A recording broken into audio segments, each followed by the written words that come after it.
Katka, stojím v dedinke Kočín, nedaleko Vrbového v Piešťanskom okrese a prišiel som sem kvôli tomu, že práve tu v tejto dedinke býva...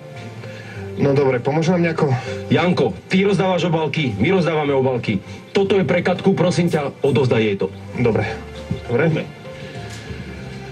Takže toto je pre Katku a táto druhá obálka je pre pána Petra, ktorý býva práve tu v dedinke Kočín. Poďme za ním. Janičko. Áno, Katka.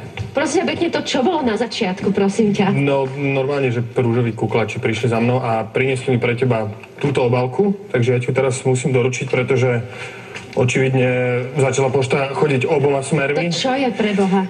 Toto je poďakovanie za bezpečnú jazdu od rúžových kuklačov, lebo vraj jazdíš bezpečne, čo... To je aké milé. Je to pravda naozaj, Katka, lebo mne sa to nezdá, že ty si bohviaký bezpečný vodič. Pozri sa, tuto máme napísané čierne na ružovom, že ďakujeme, že jazdíte zodpovedne, takže jazdím asi zodpovedne. Ďakujem pekne za takúto obálku. No,